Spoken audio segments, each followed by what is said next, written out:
nombre es John Arroyo y en esta oportunidad estamos teniendo una conversación con Alejandro Rodríguez, un economista de la República Francesa, youtuber ecuatoriano / colombiano y que tiene un canal de YouTube bastante exitoso, 500,000 de suscriptores, llamado Hipótesis de Poder. Esta conversación había estado pendiente, Alejandro, desde hace ya unos cuantos meses, no recuerdo por qué, pero ahora resulta que vamos a hablar de los temas que importan más en los momentos en los que estamos actualmente. Involucran obviamente lo que está pasando en Estados Unidos, la respuesta a la pandemia, lo que está pasando en ciertos países latinoamericanos. Así que primero, Alejandro, muchas gracias por estar aquí para tener esta conversación.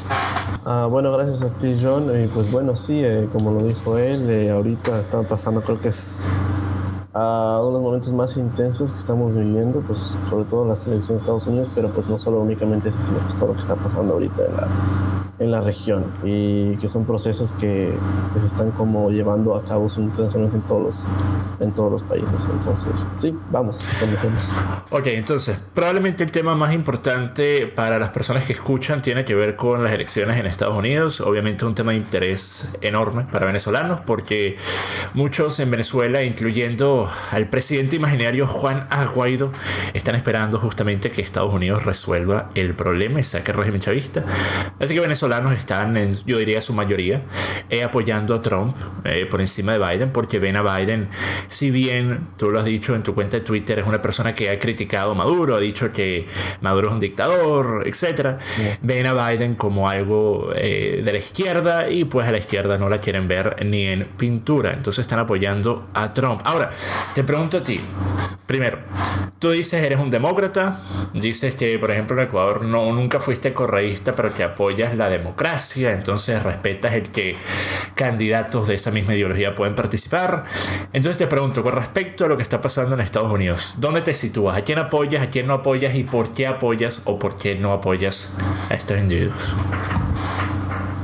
A ver, ciertamente yo creo que en Estados Unidos ha habido un cambio de política muy fuerte. Es decir, no es la misma política que hay hoy que había hace 10 años o hace 15 años.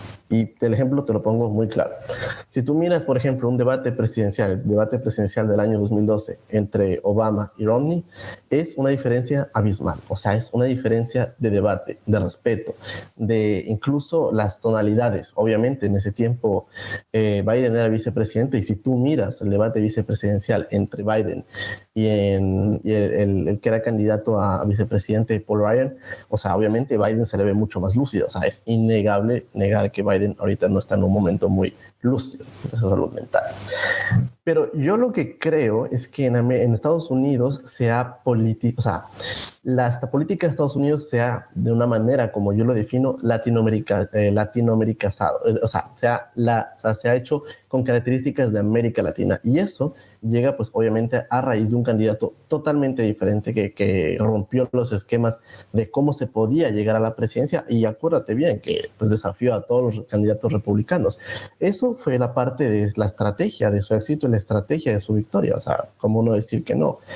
Pero evidentemente es, a mi punto de vista, una política obviamente lamentable, porque prácticamente ha roto justamente la política estadounidense que se venía de una manera como tradicional. Obviamente el típico establishment que tanto Trump ha criticado, pero que de alguna manera él mismo, o sea, se ha sentado con las bases, porque pues obviamente pues tiene que dialogar, tiene que conversar con el presidente del Senado, con el líder de la mayoría republicana, y obviamente muchos venezolanos desean, con toda la razón obviamente, que el régimen chavista dictatorial salga de Venezuela. Pero ¿cuál es el problema aquí? Obviamente si gana Biden, obviamente va a seguir como, tú sabes, como condenando la dictadura, etcétera, pero yo tampoco creo que si gana Biden va a haber realmente un cambio mayor en política de Venezuela. Porque si Trump lo quiso intentar, ¿no? O sea, ha dicho en el mismo libro de John Bolton, El cuarto donde pasó todo, dice que Trump quiso intentar una intervención militar en Venezuela. Pero ¿cuál es el problema? Que el mismo Trump ha estado en contra de las famosas guerras eternas, las guerras de Afganistán, las guerras de Siria, las guerras de Irak. Entonces, ¿por qué hacer una diferencia con esas guerras que con la guerra, una supuesta intervención militar en Venezuela? Además, recordemos que para poder hacer eso, Trump necesitaría la mayoría en el Congreso, cosa que no tiene porque los demócratas controlan la Cámara de Representantes y los senadores y los republicanos controlan el Senado. Solo el Congreso puede autorizar una operación militar de esa envergadura. Entonces, con mayor razón, o sea, los venezolanos tienen toda la razón de apoyar justamente pues, que se vaya Nicolás Maduro y toda su cúpula, que no solo es él, de hecho creo que es su títere, más bien creo que gobierna Diosdado Cabello y el resto de delincuentes, pero la situación es que incluso si Trump es reelecto, ¿qué cambio puede realmente aportar Trump a la situación?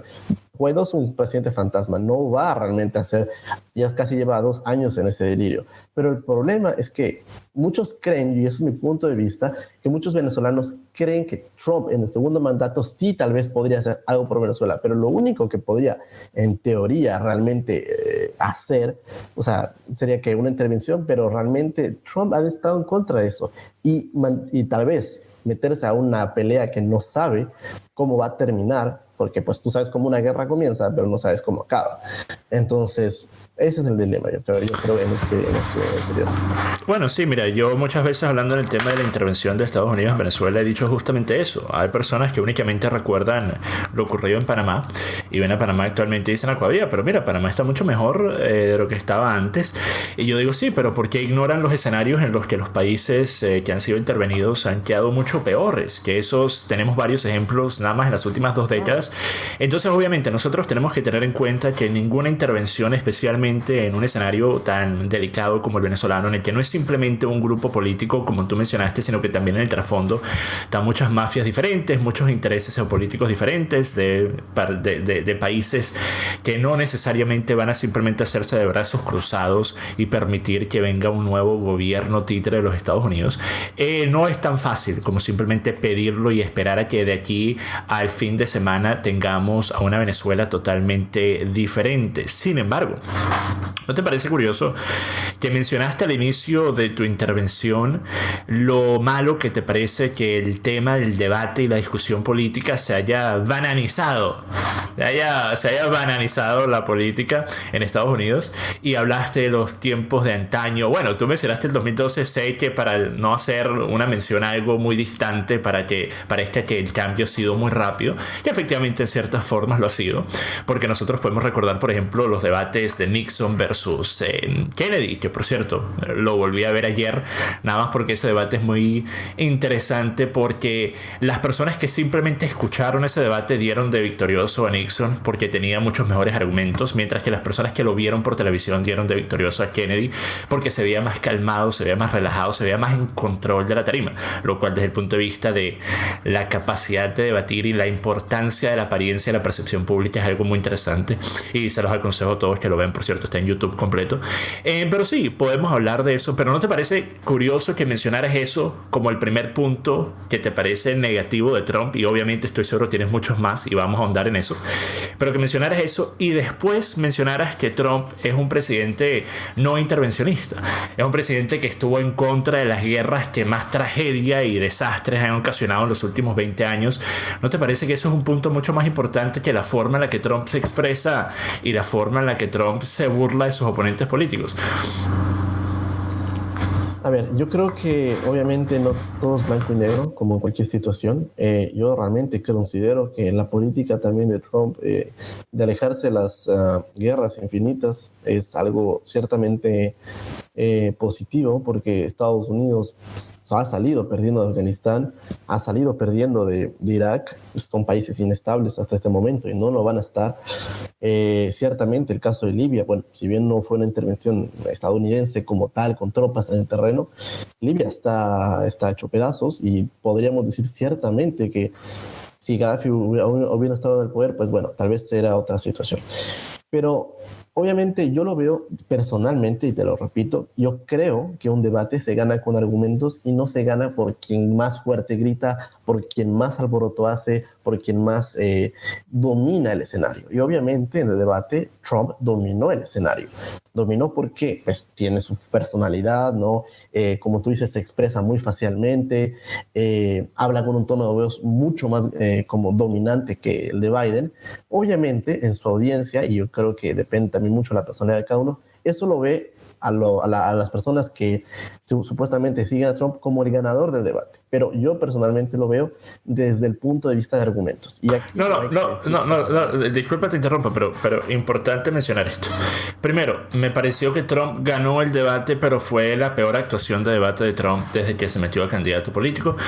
Fue muy mala, interrumpió demasiadas veces, no hizo énfasis en los puntos en los que tenía que hacer, no exigió respuestas cuando Biden estaba justamente tratando de evadirlas. Tampoco Chris Wallace hizo absolutamente nada para presionar a Biden. Así que sí, fue una actuación muy mala por parte de Trump, y yo estuve bastante decepcionado porque me hubiera gustado que se hubiera aprovechado esa oportunidad para que Trump, de una forma más calmada, con el dossier de información, para utilizar terminología demócrata, de información que él podía haber tenido en contra de Biden, especialmente con lo que ha estado ocurriendo en los últimos meses con los actos vandálicos y criminales apoyados y promovidos y financiados en parte por los demócratas, hubiera sido mucho más fácil de despedazar en argumentos a Biden, y no lo hizo, y fue una oportunidad desaprovechada. Por eso en el video que yo hice reaccionando a ese debate dije que me parece que Trump en ese debate no ganó ningún votante nuevo. Nadie que no iba a votar por él va a votar por él después de haberlo visto allí. Sin embargo, lo que te pregunté tiene que ver con el hecho de que tú te das cuenta, asumo, que una de las críticas más grandes, más prevalentes que se hace con respecto a Trump tiene que ver con la forma de Trump, con la forma, cómo habla, cómo se ve, cómo se expresa, cómo tuitea, que hace esto, que no presta atención, que es irrespetuoso, que se burla, que es trolero, que es memero, etc. Pero te das cuenta de que, a mi parecer, lo que debería ser importante desde el punto de vista de analizar las acciones de un candidato político o un presidente deberían ser las acciones, no las palabras. Y por eso te mencioné el historial no intervencionista de Trump, comparándolo, por ejemplo, al historial intervencionista de Obama, comparándolo, por ejemplo, al historial de apoyo de intervencionismo de Biden. Eso me parece mucho más drástico, mucho más lamentable y mucho más importante, porque el resultado de eso es la pérdida de docenas de miles de vidas inocentes, mientras que los tweets de Trump pueden ofender a algunos, pero no están matando a nadie. Ciertamente yo creo que obviamente lo que a muchos les molesta es justamente la forma como dices, que Trump se expresa, que pone apodos, la forma en cómo él es antes de ser político y cómo ahora es presidente de los Estados Unidos.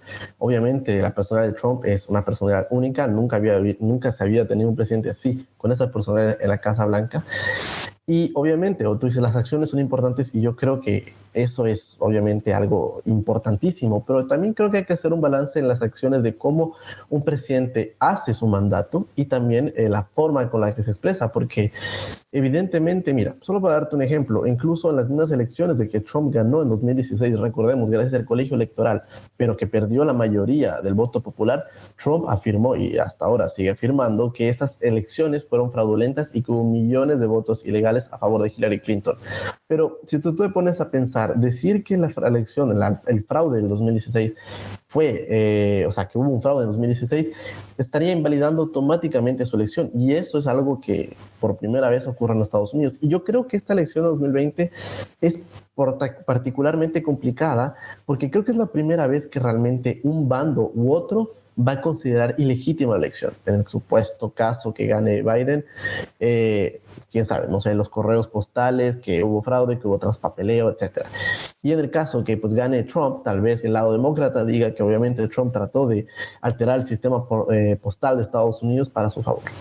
Pero con respecto a lo que tú dices, obviamente Trump no ha comenzado nuevas guerras, porque apenas lleva 4 años en el mandato. Obama, obviamente... Obama ya había hecho en los primeros 4 años. Ya, claro, pero a ver, acuérdate que Obama heredó también la guerra de Irak, heredó también la guerra de Afganistán. La intervención libia fue sí, pero todo eso se puede decir sobre Trump. Trump no solo heredó la de Irak y la de Afganistán, sino también lo que estaba pasando en Siria, en Libia, lo que estaba pasando en todo el Medio Oriente, lo que estaba pasando con Palestina, lo que está pasando con Israel. Todos esos son problemas que Trump ha heredado. El problema con Corea del Norte también. Así que no me parece justo decir Obama heredó algo y por eso las intervenciones y las acciones y los drone strikes que Obama llevó a cabo más que cualquier otro presidente no valen, pero Trump hizo las cosas de la forma que las hizo, porque bueno, él recibió un escenario geopolítico mucho más simple. Eso no me parece correcto. Mira, por ejemplo, ahorita con el caso de Corea, como ahorita mencionas, dime, ¿se ha avanzado algo en la desnuclearización de la península? No. No, no se ha avanzado absolutamente nada. El rol de Estados Unidos, ¿cuál era? Desnuclearizar Corea del Norte. No se ha logrado. Obviamente, se puede decir que hay una paz como intermedia, una paz tranquila. Pero Obama tuvo 8 años para hacer lo mismo con Irán y el resultado fue todo lo contrario. El acuerdo con Irán efectivamente podía haberle permitido a Irán seguir tratando de obtener armamento nuclear y encima de eso le estaban quitando las sanciones y le estaban devolviendo todo al ayatollah lo que él quería y él tuvo 8 años para hacerlo. Y eso fue visto como un gran logro de Obama. Los demócratas celebraron esa decisión del acuerdo con Irán como un logro tremendo. Entonces, ¿por qué te parece que el acuerdo con Irán fue un logro tremendo, pero el acuerdo con Corea del Norte, si bien todavía no se ha llevado a cabo un proceso de desnuclearización, no vale de nada? Me parece... Porque el acuerdo nuclear de Irán no es que simplemente fue que un día Obama le salió del estómago y dijo, ¿sabes qué? Te voy a regalar un montón de millones de dólares y tú nunca prometes que vas a hacer armas nucleares. A ver, el acuerdo nuclear de Irán fue firmado por las más grandes potencias del mundo. Francia, sí, pero estaba liderado por Estados Unidos. Francia, Alemania, bueno, Alemania pues no está dentro del Consejo de Seguridad, pero Francia, Alemania, Rusia, China, es decir, no fue algo unilateral, fue pues, todo el Consejo de Seguridad más Alemania que se pusieron en varios años de negociaciones para realmente asegurarse que Irán no pudiera enriquecer el uranio a límites que fueran más allá de la posibilidad. Sin Estados Unidos y sin Obama el acuerdo no hubiera ocurrido. Ya, claro, pero... Entonces el que se unieran más países es irrelevante. No, pues justamente porque hay un consenso dentro de la comunidad internacional que evitaba justamente aliados de Irán como China, aliados de Irán como Rusia, y también adversarios, ciertamente, ciertamente rivales políticos como Alemania, Francia o el mismo Reino Unido, que por ejemplo se pusieron de acuerdo junto a Estados Unidos en crear justamente un organismo de vigilancia que evitara que Irán se sobrepasara. El caso de Corea es diferente. ¿Por qué? Por la simple y sencilla razón que Corea ya tiene armas nucleares. Corea del Norte ya tiene armas nucleares y no sabemos cuántas tiene. Quizá tiene 50, tiene 100, nadie sabe.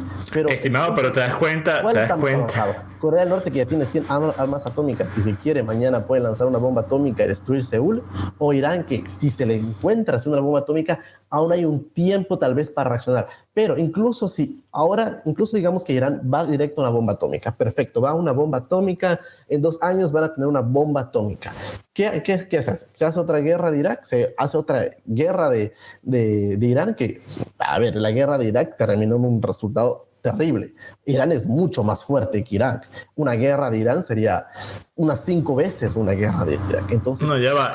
Es que Irán y Irak tuvieron una guerra con un saldo de más de 2 millones de muertos. Una invasión militar estadounidense. Claro, pero entiendo una cosa que me parece que estás dejando por fuera. ¿Qué es más fácil hacer? Evitar que yo jale el gatillo y te quite la vida cuando ya te estoy apuntando con la pistola a la cabeza, o cuando estoy a 10 millas de distancia.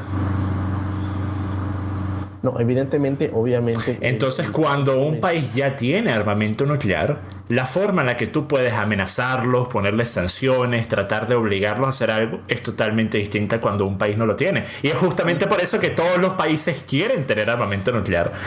Entonces tú pusiste un escenario en el que Trump tiene un trabajo mucho más difícil de hacer. Acuérdate. ¿Qué? Irán ya estaba fuertemente sometido a sanciones económicas. No, pero justamente antes, y por eso se le forzó a llegar a ese acuerdo. No. Fue apoyado por varias distintas no entendiste lo que dije. Políticas. No entendiste lo que dije. Entonces, cuando nosotros vemos cuál escenario es más difícil evitar que una persona que ya tiene el arma apuntando te jale el gatillo que una persona que todavía no ha sacado su arma. Tú le pusiste una comparativa con Obama y con Trump que no es justa, porque parte de la premisa que ambos escenarios tienen dificultad igual, cuando no es así.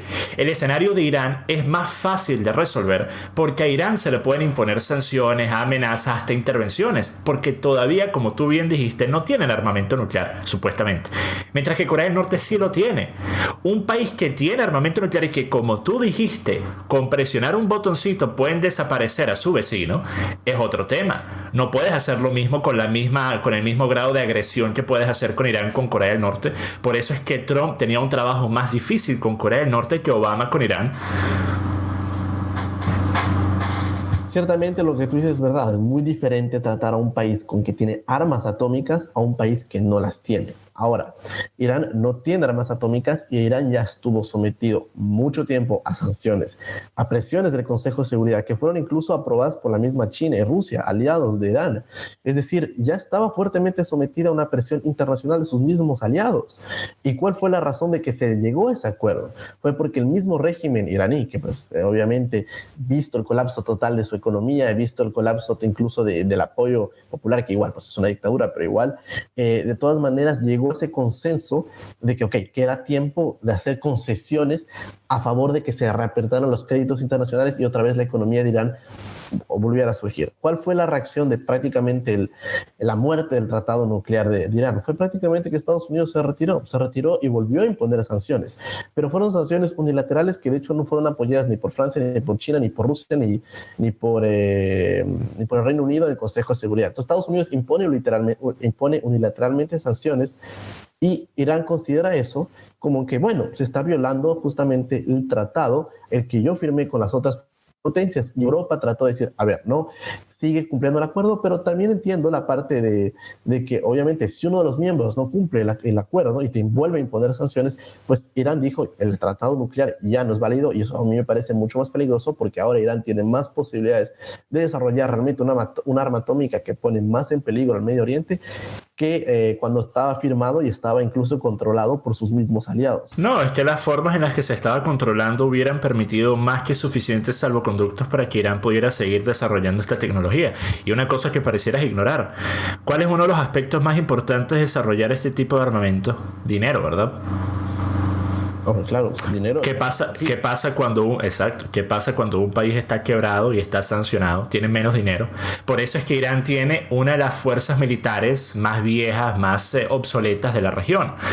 ¿Por qué? Pues porque resulta que por la última década no han podido invertir justamente porque no tienen el dinero para hacerlo. Y cuando lo hacen, les cae encima la presión de todo el mundo de decir, ¿por qué están comprando nuevo armamento? ¿Por qué quieren mejorar sus sistemas antiaéreos? Mientras que al mismo tiempo Israel gasta 4 o 5 veces más que ellos y nadie dice absolutamente nada porque Israel se tiene que defender. Entonces, un país que tiene más dinero a su disposición tiene mayor facilidad de desarrollar esta tecnología, así que no me parece tampoco válido el argumento que digas que ahora es más fácil para ellos poderla desarrollar cuando siguen estando sancionados y su economía sigue estando en quiebra. Bueno, a ver, obviamente la situación de ahora es diferente a la de 2013. Eran sanciones aprobadas por el Consejo de Seguridad, por Francia, por Alemania, por Rusia, y ahora son sanciones unilateralmente de Estados Unidos. El impacto es el mismo. Yo creo que es más peligroso. El impacto es el mismo. Es más peligroso ahora porque Irán prácticamente pues con la ruptura del acuerdo nuclear dice, pues yo no voy a cumplir las condiciones que ya estaban previstas. Es decir, volver a otro acuerdo va a ser mucho más difícil. Y obviamente uno se puede ir por la parte, pues, beligerante. Es decir, ¿sabes qué? Te pongo sanciones, te ahorco y pues la última, pues, te invado. Pero esto realmente todos, incluso dentro del Pentágono, saben que es prácticamente una sentencia, no de derrota, pero prácticamente billones de dólares gastados en guerras y también muchas vidas que se van a perder. Pero, ¿tú crees que en el Pentágono les interesa la cantidad de dinero que se gasta en guerras o las vidas que se pierden? No, porque obviamente pues, ¿A quién sí le importa? A Trump. Pero a ver, Trump ha dicho, y lo ha dicho nuevamente, que él justamente está contra las guerras infinitas. Entonces, incluso irse en su misma retórica de escalada, ¿no? Militar. Incluso, ahorita me olvidaba, ¿no? Justo cuando él ordenó a matar a Qasem Soleimani en Irak. Por ejemplo, eso considero que fue un gran acierto. De cierta manera, eliminó al líder de las fuerzas militares de Irán. Irán no se atrevió justamente a matar ni un solo soldado estadounidense, aunque sí hubo un par de heridos y que justamente el Pentágono trató como de ocultar. Pero ciertamente porque Irán sabe que meterse en una guerra abierta con Estados Unidos pues, es un suicidio. Es un suicidio. Estados Unidos pues, puede que salga, pero Irán sale. Estimado, pero te contradices. No, pero... Porque primero dices que cualquier acto de agresión que pueda aupar una respuesta violenta que pueda meter a estos países y a los países de la región en una guerra es mala y criticas a Trump por hacerlo. Y al mismo tiempo aupas a Trump y dices que apoyas el hecho de que haya ejecutado a la segunda persona más importante del gobierno iraní. Eso es una contradicción tremenda. Fuerte, sí que ciertamente es algo, un acierto al punto de vista de su administración, pero hasta Francia, Alemania y un montón de países más dijeron que fue un acto de provocación. ¿Qué acto de provocación? Lo fue. Obviamente, este tipo era un asesino, no es que voy a decir, no merecía ser matado. Este tipo tiene sangre estadounidense en sus manos y también tiene sangre de otros inocentes. Pero ya va. ¿Qué comandante militar, qué líder militar, qué estratega militar no tiene sangre en sus manos? No, todo el mundo, de ambos bandos. Entonces todos deberían ser asesinados. No. ¿Qué hace que Soleimani sea peor que los otros? Pero, a ver. Alejandro, tu postura de demócrata está muy extraña con lo que dices. Todo bando tiene justamente sus militares, sus generales, y todo el mundo tiene sangre en las manos. Nadie aquí es devoto de nadie. Todo el mundo es responsable en cierta parte. Lo que te estoy diciendo es que Qasem Soleimani era visto y era una amenaza para los intereses de Estados Unidos, así como hay otros generales que son una amenaza para la estabilidad de Irán y de otros de la región. El punto de vista de un acierto depende del punto de vista de la administración que tú tengas. Entonces, obviamente, Trump mandó a ejecutar a Qasem Soleimani, fue visto como una victoria, de cierta manera, para la política estadounidense, fue apoyado por el Partido Republicano, fue criticado por los demócratas, fue criticado por los países como Francia, Alemania, países de Occidente, y ciertamente llevó una escalada de tensión en el Medio Oriente. Pero como te digo, Irán no se atrevió a atacar a Estados Unidos. Ahora, evidentemente, lo que te estoy refiriendo es que invadir militarmente Irán es otro escenario muy diferente al que Estados Unidos no se puede anticipar, porque no es lo mismo que una invasión militar de Irak, que acuérdate que la invasión del 2003 no solo lo hizo Estados Unidos, lo hizo múltiples países de la coalición. Entonces, son dos escenarios también completamente diferentes. No, sí, pero es que de eso no estaba hablando. Estaba hablando del hecho que me parece sumamente curioso que digas que fue un acierto matar a Soleimani cuando dices que eres un demócrata y cuando dices que estás de acuerdo con que se mantengan los acuerdos para evitar tensiones que puedan iniciar guerras. Que también Estados Unidos ya rompió la... Exacto, pero una cosa, estimado Alejandro, una cosa es romper un acuerdo y aplicarle sanciones a un país que tiene un efecto terrible. Vamos a estar claros de eso. A Venezuela también el impacto de las sanciones ha sido bastante fuerte. Venezuela antes de las sanciones ya estaba jodida por el mal manejo del chavismo, pero las sanciones empeoraron aún más la situación. Claro, pero una cosa es esa. Las sanciones justamente a la exportación de petróleo, claro, yo creo que ya son una condena justamente para pues, los principales ingresos del régimen venezolano. Claro, pero a Venezuela ya venía sus condiciones, pero obviamente eso no es el único factor que algunos sectores justamente de la izquierda radical quieren tratar de hacer entender que obviamente el bloqueo económico de Estados Unidos ha sido el principal responsable del fracaso. No, claro, eso es mentira, eso es totalmente falso. Pero con el tema de Soleimani tenemos que pensar en dos cosas. La soberanía de Irak fue respetada y fue vulnerada porque el ataque ocurrió sin haberle pedido permiso a un nuevo gobierno, un gobierno que instaló los Estados Unidos y un gobierno al cual el gobierno de los Estados Unidos le dijo: ahora ustedes son los que mandan, ustedes tienen la potestad y les hemos devuelto la democracia y la soberanía. Y después resulta que van y bombardean su aeropuerto sin siquiera decirles de antemano. Segundo, quitarle la vida a una persona como Soleimani, tú dices que representaba una amenaza para Estados Unidos, pero el Estado Islámico también. Y Soleimani es una de las razones más grandes por las cuales la lucha contra el Estado Islámico en gran parte se ganó. Soleimani era el comandante de los Quds que estaban justamente peleando frente al Estado Islámico. Así que tratar de hacer parecer que Soleimani era este monstruo es totalmente ridículo. Soleimani era un excelente comandante militar para Irán. ¿Eso qué significa, Alejandro? ¿Qué significa eso, Alejandro? Cualquier comandante militar que sea bueno en su trabajo, para poderlo ser, tiene que ser una amenaza para los países que están tratando de atacar al país al que representa. ¿Cierto o falso? No, es totalmente cierto. Exacto. Por eso es, cuando mencionamos a Soleimani hay que especificar, porque si no estamos simplemente vendiendo la idea propagandista de que Soleimani era un terrorista que mataba personas inocentes, lo cual es falso. Claro, ahora, que incluso los mismos militares de Estados Unidos, los mismos jefes del Pentágono, claro, con sus drones asesinos también han matado a miles de civiles a lo largo de las diferentes guerras de Estados Unidos. Ahora vamos a salir de este tema porque ya creo que hablamos mucho al respecto. Vamos a hablar de el tema de por qué te parece que un gobierno de Biden y Harris o Harris y Biden sería mejor que mantener a Trump por unos 4 años más. Perdón, se cortó un poco la conexión. ¿Puedes repetir tu pregunta? ¿Por qué prefieres un gobierno de Biden que siga Trump en el poder? En Estados Unidos, con relación a Estados Unidos únicamente, no con relación a geopolítica, lo que pasa en Venezuela, lo que pasa en Francia, únicamente con relación a Estados Unidos. ¿Por qué piensas que Trump sería peor que Biden de ser reelecto? A ver, excluyendo obviamente las razones geopolíticas, etcétera, de Europa, América Latina, etcétera, yo creo que Trump ha sido realmente un mal ejemplo de político en Estados Unidos. Es decir, él mismo ha sacado las mismas instituciones democráticas que se supone, ¿no?, que él tiene que velar, que él tiene que respetar, que él tiene que proteger. Él no ha dudado, obviamente, ¿no?, en atacar a instituciones como el FBI, o la misma CIA, incluso las mismas agencias de inteligencia de su propio país, que han dicho, por ejemplo, claramente que la intervención rusa de los hackeos en el año 2016 fue perpetrado justamente por altos militares o altos mandos cibernéticos del Kremlin, ¿no? Obviamente, hay mucho debate en este tema del Russiagate, y eso yo no voy a entrar en ese tema, pero el punto es que justamente Trump se ha encargado justamente de, yo creo, realmente vulnerar la democracia estadounidense. Es decir, de una cierta manera yo veo a Trump como la antípoda de Chávez. Es decir, obviamente Chávez era un totalitario que se disfrazó como demócrata, bien lo dices tú, cuando llegó al poder dijo, yo digo que Cuba es una dictadura y yo voy a traer inversión privada y si no funciona bien, pues me voy antes, ¿no? Todos sabemos cómo terminó siendo un cuasi dictador que llevó al desastre de Venezuela.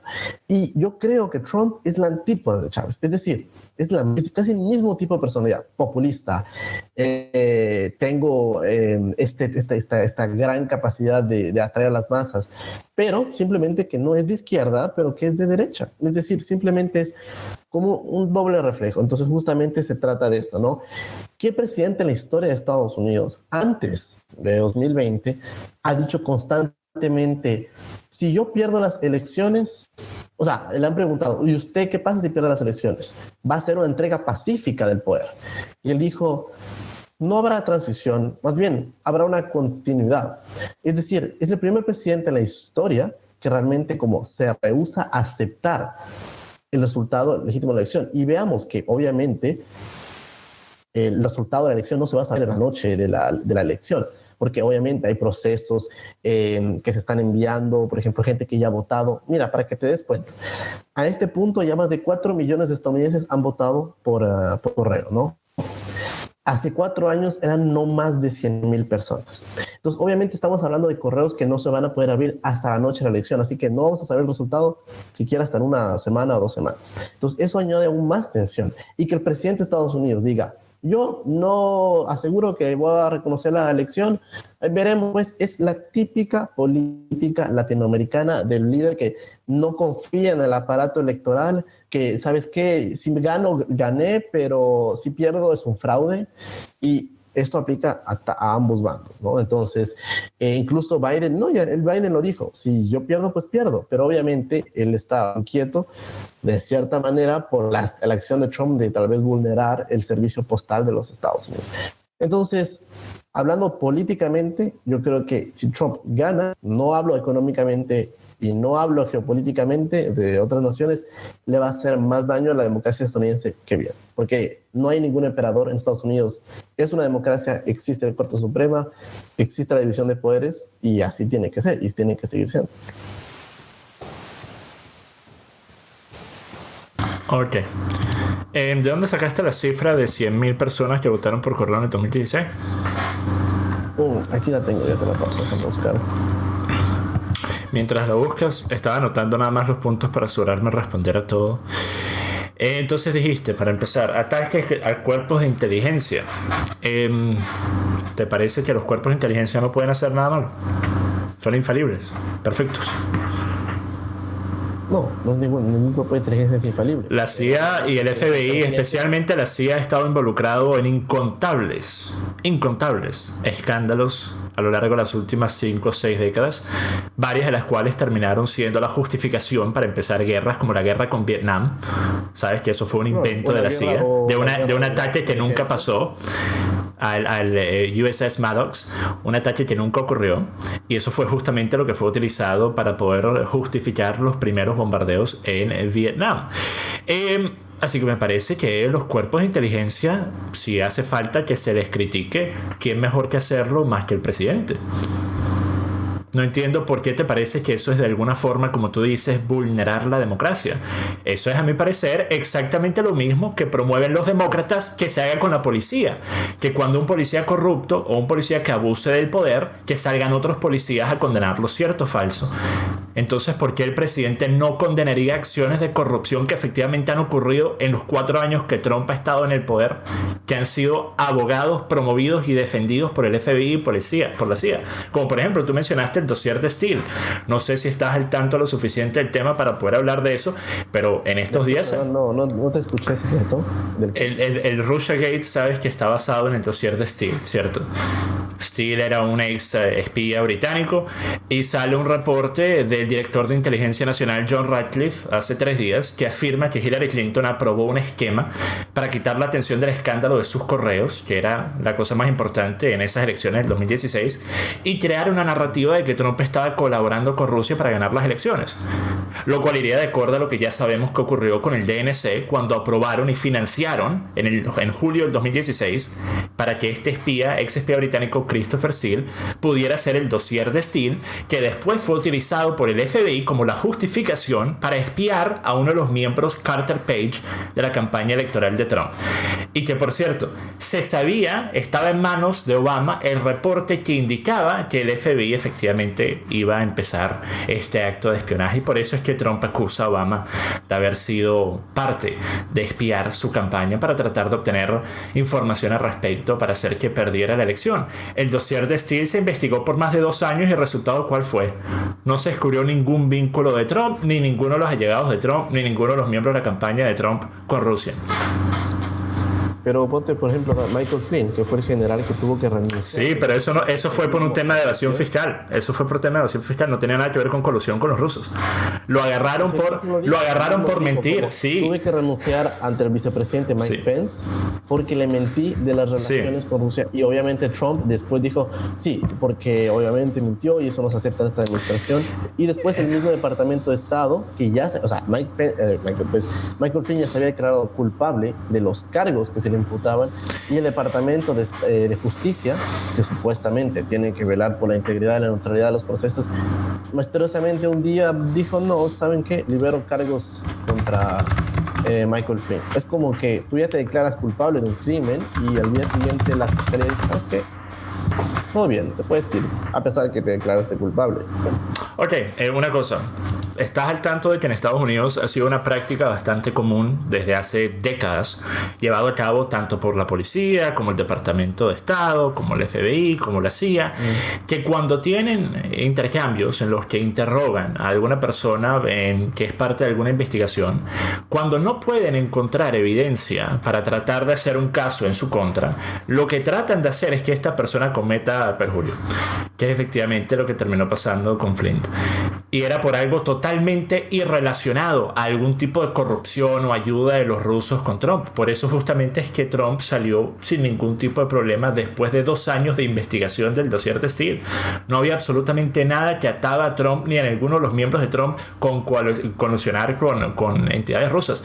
Pero lo que sí hay actualmente es información que dice que Hillary Clinton, una de las personas que fue uno de los informantes utilizados en el dossier de Steele, era un ex agente de inteligencia rusa. Y esta fue una persona que fue contratada por Christopher Steele para obtener información que después fue utilizada en el dossier, el cual se investigó por 2 años. Así que me parece que si hay corrupción en una entidad, sin importar cuál sea, una entidad que tiene que estar velando por los intereses de la nación, ¿quién mejor que el presidente para exigir que pues se dejen de hacer estas prácticas sucias? ¿No te parece? No entiendo por qué te parece que criticarlos está mal. Porque criticar justamente a instituciones, porque justamente en Estados Unidos existe una división de poderes. El presidente no es rey para decir, ¿sabes qué?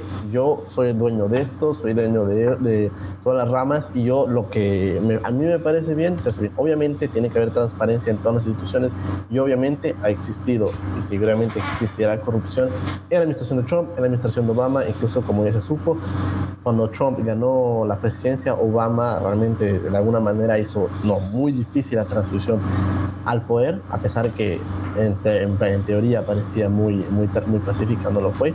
Pero incluso, por ejemplo, cuando Trump ha apuntado, ya Trump tiene 2 jueces que él no ha nombrado en la Corte Suprema. Y cuando la Corte Suprema revocó que él no podía realmente votar el programa de DACA a la basura, y también dijo que no podía, por ejemplo, discriminar, que los homosexuales o grupos LGBT no podían ser despedidos de sus trabajos solo por serlo. Al parecer, los jueces que Trump nombró a la misma Corte Suprema votaron, al parecer, en contra de lo que él mismo habría querido. Y él mismo dijo como, ¿saben qué? Al parecer creen que la Corte Suprema no me gusta o creen que la Corte Suprema no le agrado. Es decir, no tienes realmente la potestad de criticar al poder independiente judicial de tu país, sobre todo cuando ya tú has nombrado a 2 jueces dentro de esa misma institución. Y justamente fue la misma Corte Suprema que ordenó que Trump tenía que revelar justamente la información fiscal que justamente no proporcionó en la elección del 2016.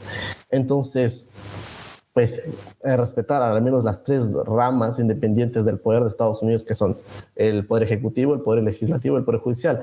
El poder legislativo, por ejemplo, Trump alguna vez mencionó, si el Congreso no actúa, etcétera, yo puedo cerrar. Y sí, efectivamente, hay una cláusula dentro de la Constitución que permite cerrar el Congreso, pero ese cierre del Congreso solo se permite si el mismo Congreso acepta como autocerrarse, cosa que es prácticamente imposible que el Congreso lo haga.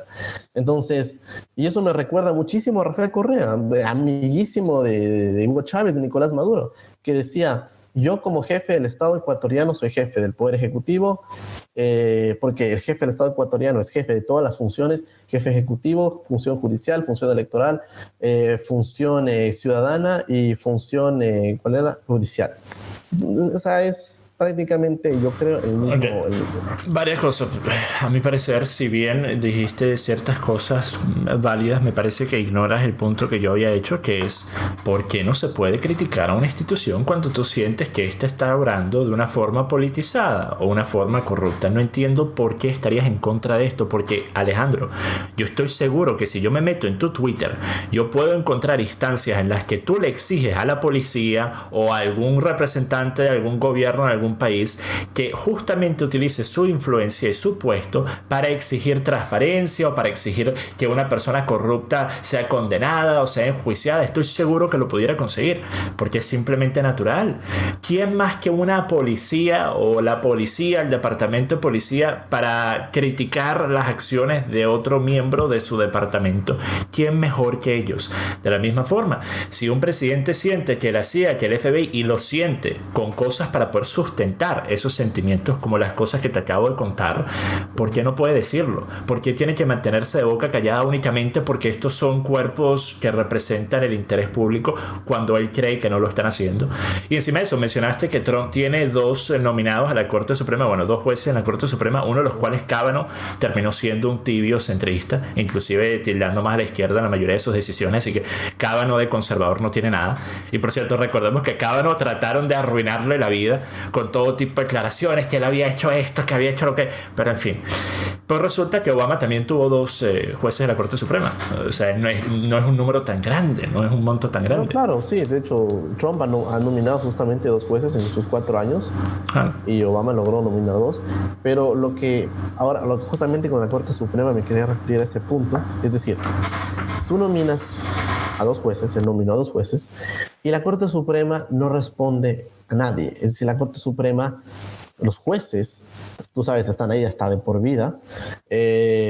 Entonces, tú dices que justamente el anterior juez fue tibio y centrista, pero justamente está dentro de sus facultades. Es decir, sí, fue nominado por el Senado y justamente Trump consideraba que era conservador, Pero bueno, no terminó resultando, no terminó siéndolo, y a la final justamente la Corte Suprema de Justicia y pues tiene poder, tiene libertad para en sus decisiones. Entonces, obviamente Trump, le entiendo, se molestó por una decisión que él consideró que el juez iba a fallar en contra, pero pues no fue así. Pero no puedes cambiar la Corte Suprema, o no puedes decir la Corte Suprema me odia porque somos... No, creo que sí lo puedes decir. O sea, con tal de que tú no estés tratando de imponer tu voluntad usando la fuerza, por ejemplo, no estás vulnerando las instituciones públicas, claro, estás simplemente vociferando tu opinión.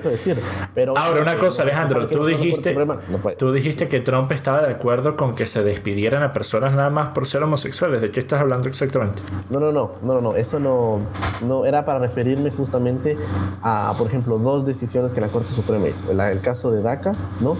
Claro. Y el caso de, pues, en ciertos estados, no eran todos, se permitía aún despedir a ciertas personas LGBT por su orientación.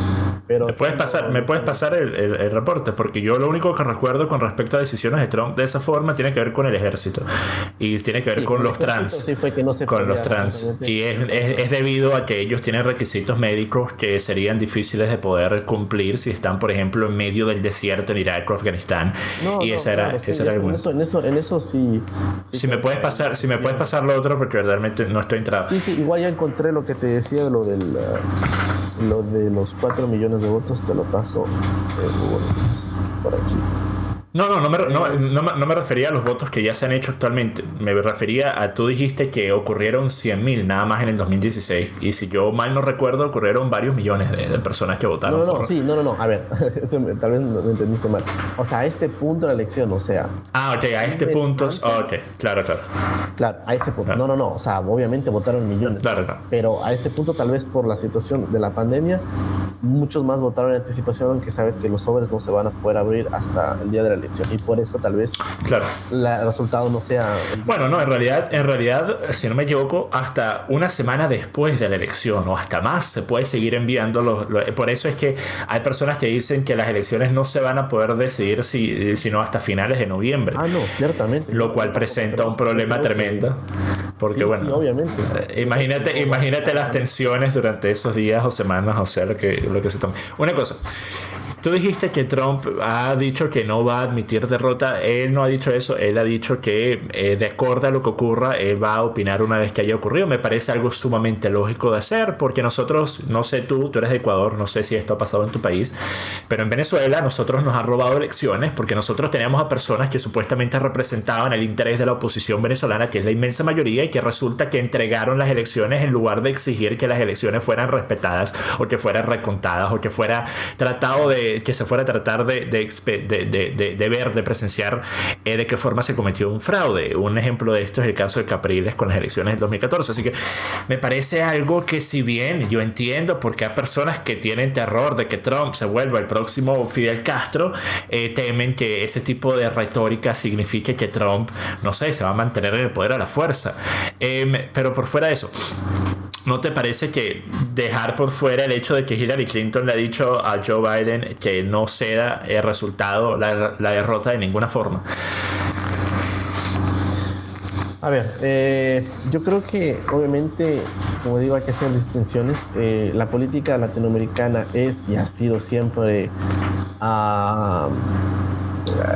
confusa en el caso de obviamente... Bananera. O sea, pero mira, estoy hablando de las elecciones de Estados Unidos. En el caso, obviamente, Trump no dijo, yo no voy a reconocer. No dijo eso. Como tú bien dijiste, dijo, voy a ver qué pasa, ¿no? Pero eso, como de alguna manera, no asegura a la población. Es decir, si él dice, ¿saben qué? Voy a aceptar el resultado cuando se acabe de contar todo, no hay ningún problema. Acepto la derrota o acepto la victoria, como tiene que ser, pero voy a aceptar el resultado final de la elección, lo cual me parece algo normal. Pero es que él no ha dicho eso. Él ha dicho, vamos a ver cómo se van desarrollando los eventos. Es decir, no está diciendo, yo aceptaré el resultado soberano al final de la elección, cuando se haya encontrado, porque esa misma noche No, o sea, es imposible que Trump diga esa misma noche, ¿saben qué? Yo perdí, lo siento, o ¿saben qué? Yo gané, es así. No, es imposible, eso se va a saber mucho tiempo después. Pero que al menos diga, yo, como presidente de Estados Unidos, cuando el proceso culmine, acepto los resultados de la elección, sean positivos o negativos. Y al mismo Biden lo dijo en el debate, si pierdo, pierdo. Al final, cuando se contabilice todo el proceso, lo pierdo. Pero es que Trump no ha dicho eso. América Latina es otro caso distinto. Hay entes electorales corruptos que se cambian el poder, como fue también el caso de Venezuela, que obviamente Capriles ganó la elección, pero ahí trataron de con un mínimo de porcentaje de votos para que Maduro mira, podemos estar de acuerdo en que deberían ser más específicas las personas en dar sus opiniones y en decir lo que quieren decir para que no existan malos entendidos, y por eso estoy seguro que también estamos de acuerdo en que Biden debería haber condenado categóricamente las acciones de los grupos violentos que han sido incentivados, promovidos y financiados por justamente los demócratas a lo largo de los últimos meses durante el debate, algo que no hizo, algo que se rehusó a hacer. ¿Estamos de acuerdo con eso también, Alejandro? Sí. Yo también creo que las protestas de Estados Unidos han sido totalmente, obviamente, desproporcionadas justamente. Alejandro, pero ¿dónde están tus tweets? Es que estoy buscando aquí y no veo. ¿Dónde están tus tweets diciendo lo terrible que es que Biden no haya condenado estas acciones teniendo la plataforma más grande que ha tenido, que era justamente ese debate? Más de 100 millones de personas viéndolo. ¿Por qué no hiciste tweets al respecto? Estoy viendo, no los encuentro. Pues si puedes regresar incluso hasta... no, pero hablo del debate. La Casa Blanca. No, hablo del debate. Dije claramente, como esto ya no es protesta, esto es... No, me refiero a exigirle a Biden, a la persona que tú apoyas para que sea próximo presidente de los Estados Unidos, exigirle a Joe Biden que él haga lo mismo que tú le exiges a Trump que haga. ¿Dónde está, Alejandro?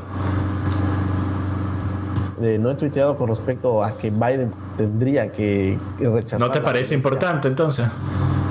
No, pues me parece muy importante, pero no has tuiteado al respecto, pero sí apoyaste, sí tuiteaste sobre el feminismo y el aborto y la pena capital, y hablaste sobre el correísmo, hablaste sobre que son las 3 a.m. en Francia, ver el debate.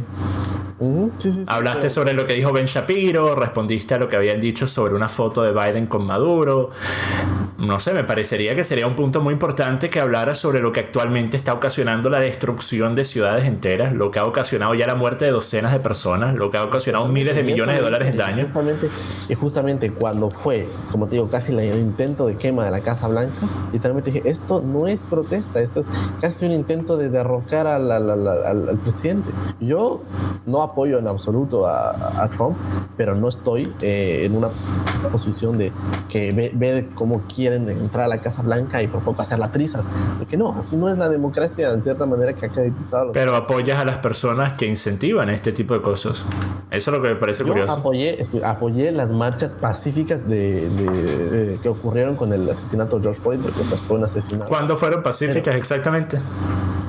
Yo tengo muchos amigos que fueron a marchas. No me refiero a que tú me digas sobre las marchas pacíficas a las que fueron tus amigos. Yo estoy hablando de en qué momento las marchas fueron pacíficas, porque es el primer día de las protestas de George Floyd ocurrieron 3 muertes en las primeras 48 horas.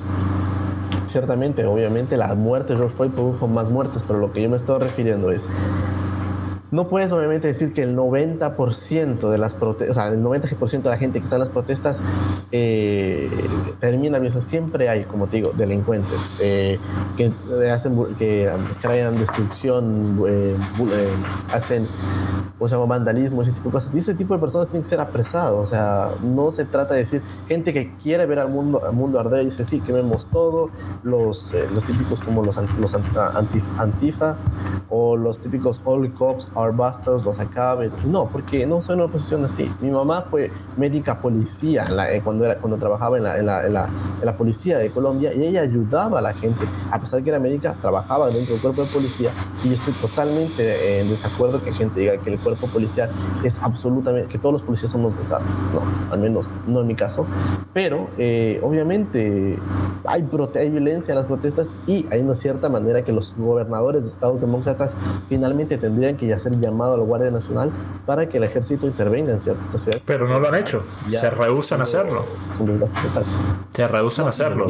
Deberían hacerlo. Con total razón. Y deberían hacerlo. Por cierto, Alejandro, aquí estoy viendo, solía ser republicano. Veo un tweet, por cierto, yo, disculpa, no sé absolutamente nada sobre ti más que los tweets que me han enviado desde que tuvimos el intercambio en Twitter, y yo pensé que eras un izquierdista. Pero aquí dice, siempre he apoyado al Partido Republicano, pero jamás apoyaré a alguien que se cree rey de los Estados Unidos. Entonces, ¿dónde te defines tú por fuera del tema de Trump y Biden? ¿En qué parte del espectro político, si tuvieras que ponerte en algún lugar, dónde te pondrías? Yo creo que siempre he sido un moderado republicano en el sentido de que, por ejemplo, he estado a favor por gobierno más limitado, menos impuestos para la gente, más libertades, no necesariamente un gobierno gigante, un gobierno con más impuestos. Y apoyas a Biden. Y apoyas a Biden, cámara, ¿cómo es eso? Claro, apoyo a Biden, incluso dentro de... ¿Quieres menos impuestos y un estado más pequeño y apoyas a Biden?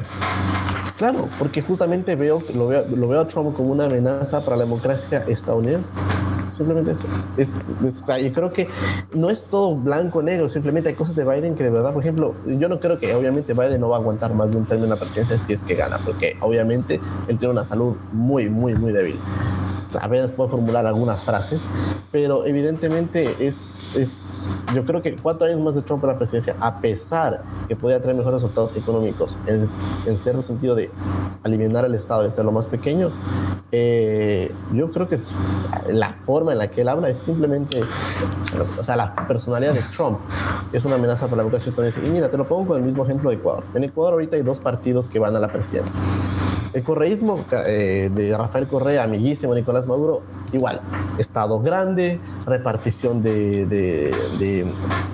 ¿cómo se llama esto? De riquezas. Incluso el candidato del correísmo de mi país quiere traer 30,000 millones de dólares de ecuatorianos que están en el exterior, traerlos, repatriarlos, no sé cómo, y redistribuirlos, pero obviamente. Y está la oposición, que es generalmente de derecha, y yo apoyo a la oposición, igual que va a ser en este caso Guillermo Lasso, pero no voy a comparar obviamente Guillermo Lasso, que nada tiene que ver, porque este hombre no es para nada una amenaza a la democracia. Obviamente siempre ha respetado las formas, las maneras de ser como correcto con las instituciones.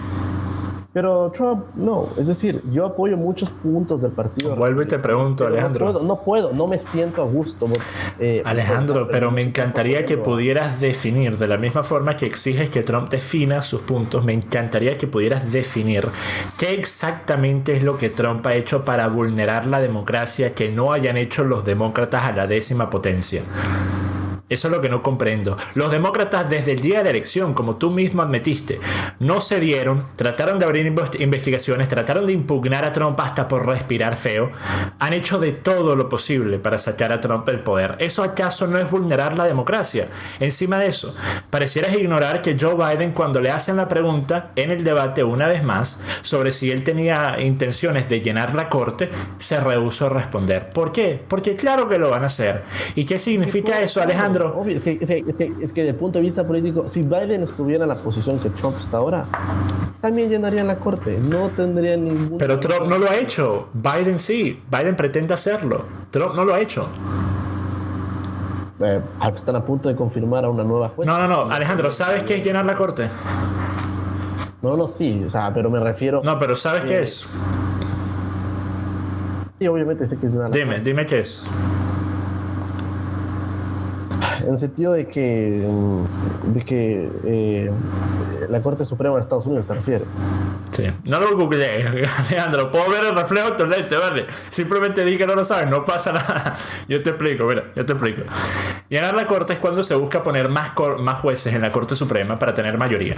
Eso es todo. Actualmente hay 9. Pero eso es lo que te estoy diciendo. Trump, no, eso no lo dijiste, no sabías. Entonces, no. Una cosa es reemplazar a un juez por otro, porque por ejemplo se murió Scalia y se murió Ruth Bader Ginsburg.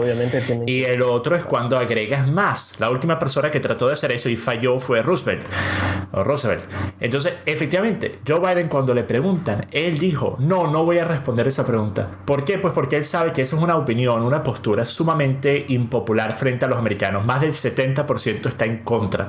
Pero esto es algo que ellos planean hacer. Para llenar la corte, como tú bien dices, no es simplemente yo la lleno. No, tienes que hacer un proceso Congreso Constitucional. Que inicia el momento de ser presidente, que es justamente lo que él piensa hacer. Entonces los demócratas van a dominar el Congreso, muy posiblemente el Senado, si el próximo voto va de acuerdo a las encuestas, que van a perder los republicanos, y van a también dominar la Corte Suprema. ¿Eso no te parece que es vulnerar la separación de poderes de los Estados Unidos, Alejandro?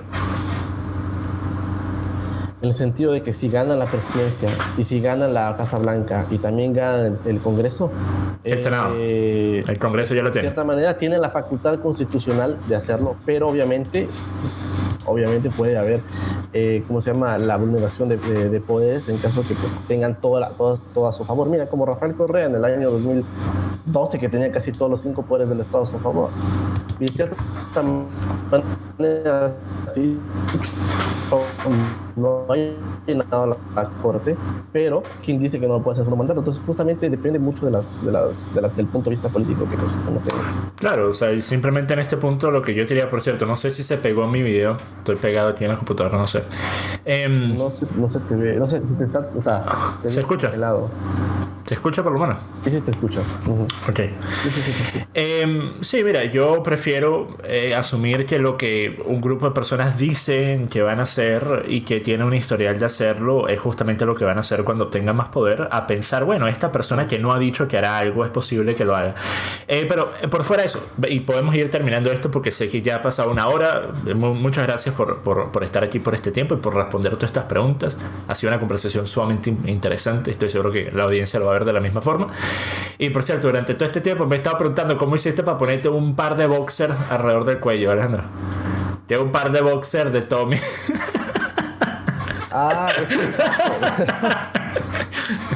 Yo pensé, coño, este tipo no encontró una camisa para tener la charla, así que se puso unos boxers en los hombros. En fin, entonces... No. Para ir terminando, obviamente nosotros ambos hacemos contenido, si bien es un contenido diferente, pero es contenido para ser consumido por la mayor cantidad de personas posible. Tú me estás ganando de lejos en eso por ahora, pero vamos a hablar sobre la forma de expresarse, la forma de hablar y qué es válido y qué no es válido, para ir terminando esto, porque una de las menciones que tú has hecho varias veces a lo largo de este debate ha sido hablar sobre las posturas populistas de la oratoria de Trump, y lo has comparado a Chávez, obviamente, lo has comparado también a Correa en su populismo, en que él habla para atraer a las masas. Ahora, yo he hecho videos en el pasado y quiero saber tu opinión al respecto, en las que yo digo, el populismo ha sido tildado de una herramienta innata de un grupo político, particularmente la derecha, por parte de la izquierda, quienes dicen, estos son populistas, estos son malos por ser populistas, porque el populismo es inherentemente malo, según los izquierdistas. Ahora, la forma en la que yo interpreto el populismo es simplemente una herramienta lingüística, una herramienta de difusión de un mensaje, porque el populismo es justamente tratar de entender qué es lo que quiere la gente a la que le estás hablando y la gente a la que quieres alcanzar, qué es lo que quieren y de qué forma tú se los puedes ofrecer, de qué forma tú puedes ofrecerles respuestas a los problemas que las personas tengan. Ahora, Alejandro, ¿qué es exactamente el rol de un político, especialmente un político que quiere ser electo o reelecto? Es justamente tratar de entender cuáles son las posturas populares, de qué forma yo puedo meterme en estas posturas para ganar votos y de qué forma voy a ajustar mi mensaje para obtener la mayor cantidad de votos posible. Siempre me resulta curioso cuando personas acusan a Trump de ser populista, pero no acusan a personas como Joe Biden, que habla sobre que todos van a tener un empleo garantizado, que vamos a hacer que la energía no renovable deje de existir en 10 años, que el 99% de los carros van a dejar de ser a base de energía no renovable, que vamos a empezar a ponerle más impuestos a los ricos y de esa forma los que no tienen tanto dinero no tendrán que pagar tanto y tendrán una mejor calidad de vida. Todas estas promesas que cada vez que entra un grupo izquierdista al poder resultan ser simplemente eso, promesas que no pueden ser cumplidas. ¿Por qué eso no es populismo? ¿Por qué únicamente es populismo cuando lo usa la derecha? Eso es lo que no comprendo. Yo creo que es populismo de ambos lados. O sea, el populismo yo creo que no es intrínsecamente de la derecha o de la izquierda o del centro. Puede haber populismo en todos los espectros políticos y yo creo que hay que denunciarlo en todos. Chávez fue un gran populista. y creo que ha sido justamente gracias a su populismo, a su fuerza, a su oratoria, lastimosamente arrastró millones de personas, y en causa de eso, pues lo que sucedió en Venezuela. Igual Correa fue un gran populista, Evo Morales, y justamente como hay populistas en la izquierda, también hay populistas en la derecha. O no olvidemos cómo Trump comenzó su campaña. Dijo que, bueno, obviamente que los mexicanos eran violadores, secuestradores, etcétera, que iba a construir un gran... Eso no fue lo que dijo. Sí, lo construyó. Alejandro, eso no fue lo que dijo. Pero acuérdate lo que dijo en la campaña, que quién Alejandro, eso no fue lo que dijo. México lo iba a pagar. ¿Sí? Dijo que México iba a pagar. No, sí, él dijo que iba a pagar. Sí, lo iba a pagar por medio de ponerle, por ejemplo, tarifas a los productos que México quisiera comprar. Cuando hizo o sea, su anuncio en la campaña de candidatura, no especificó como una estrellita. Claro, pero Joe Biden, aranceles, etc. Alejandro, ¿en qué momento Joe Biden especifica cómo va a hacer algo? Te pregunto, ¿en qué parte del debate presidencial, que fue una vez más el momento en el que la mayor cantidad de personas vieron a Biden hablar al mismo tiempo, él especificó siquiera uno de sus puntos en la agenda? Cuando tú haces un mensaje político, especialmente en el inicio de tu campaña, tienes que únicamente mencionar los puntos específicos de ese mensaje. Claro, pero es que entrar en detalles viene para el plan de gobierno, entrar en detalles viene para después. Como que no hubiera mañana. Biden intentó y Trump lo cortó como... No, eso es falso. Mira el town hall. ¿Viste el town hall de Biden? ¿Viste el town hall de Biden hace 3 días? Perdón, no te escuché. Hace 3 días Biden tuvo un town hall. ¿De qué punto él respondió de forma concreta a cómo iba a ejecutar las acciones que él pretende ejecutar? En ninguno. Mira todo el town hall. Y ese es Biden hablando con una sola persona, un moderador que lo estaba entrevistando y respondiendo preguntas de la audiencia. Pero una cosa, tú dijiste que Trump dijo que los mexicanos eran asesinos violadores. Eso no es lo que Trump dijo, Alejandro. ¿Por qué sigues promoviendo una mentira? Dijo que, o sea, que México, literalmente, fue así. Cuando México envía a su gente, no están enviando lo mejor. Algunos son buena gente y otros son violadores, asesinos. Y es cierto, en cada proceso de migración hay gente que, pues, obviamente sale, pues, de una sociedad que está como cayéndose. Pero es un error de catalogar a toda la población. Nunca dijo todos. Alejandro, tú acabas de repetir lo que él dijo. Alejandro, tú repetiste lo que él dijo. Y aún en lo que tú repetiste, dijiste algunos y algunos, y después dices todos. Eso es sumamente deshonesto, Alejandro. Eso es sumamente deshonesto. No, pero te estoy diciendo lo que Trump dijo. Trump dijo que los mexicanos, algunos eran justamente... Está hablando de los ilegales. Toda esa discusión se trataba de inmigrantes ilegales. Tú escuchaste la campaña, esa declaración completa. Está en YouTube, por cierto. Él estaba hablando específicamente de los inmigrantes ilegales. Y dentro de esos inmigrantes ilegales, Alejandro, como tú acabas de admitir, sí hay muchos que cometen crímenes, que traen todo tipo de sustancias ilícitas, tanto drogas como armas, que trafican armas en la frontera. ¿Cómo crees que los cárteles en México terminan teniendo tantas armas? Esa es una de las formas. Que trafican humanos cobrándole un pocotón de plata de una forma sumamente arriesgada. ¿Sabías que 8 de 10 mujeres en el proceso de tratar de pasar la frontera terminan siendo violadas o abusadas sexualmente por los coyotes que supuestamente ellas habían pagado para que las ayudaran a entrar al país? Así que lo que él dijo, Alejandro, es objetivamente cierto, y en ningún momento él dijo todos.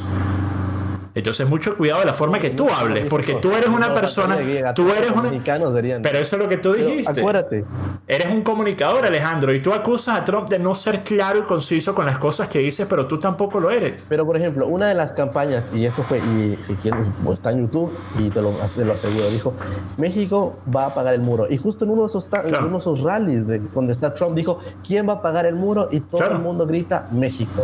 No dice como México con aduanas e impuestos TCL, dice México. ¿Cuál es el problema? Punto.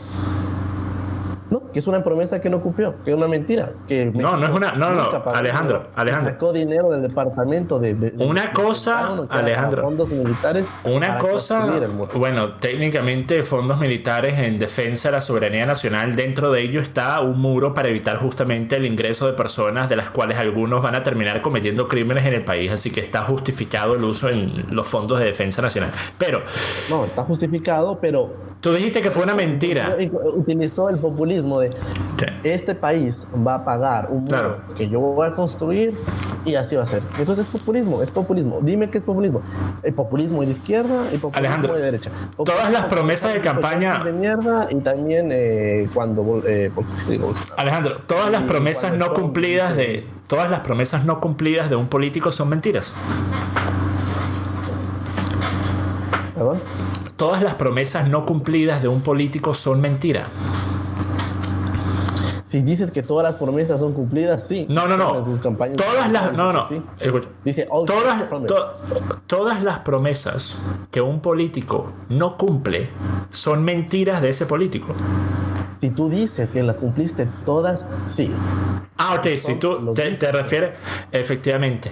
En la mayoría de los temas en los que se trata de la labor de Trump, yo hice un video hace 3 días en el que dije que Trump exagera sobre todo, especialmente sobre lo más irrelevante. El tamaño de sus rallies, cuánta gente lo vio en televisión, etc. Pero Alejandro, 2 años y medio de batalla legal para poder obtener ese financiamiento para el muro. ¿Quiénes eran los que los estaban evitando, Alejandro? Los demócratas. ¿Y acaso Trump fue y envió al ejército para agarrar a los demócratas y decir, bueno, me dejan hacer esto, los voy a meter presos? ¿O acaso Trump fue por las vías legales para hacer exactamente lo que estipula la ley que él puede hacer? Entonces no entiendo cómo dices que Trump es una persona que vulnera la democracia. ¿Sí? Pero tú mismo dijiste 2 años y medio de batalla legal para obtener ese dinero que supuestamente tenía que venir del gobierno mexicano para pagar ese muro.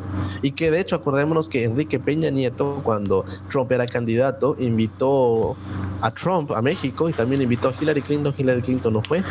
Y obviamente Trump, un muy humilde Trump, fue a México diciendo que no, que México era un gran país, que etcétera.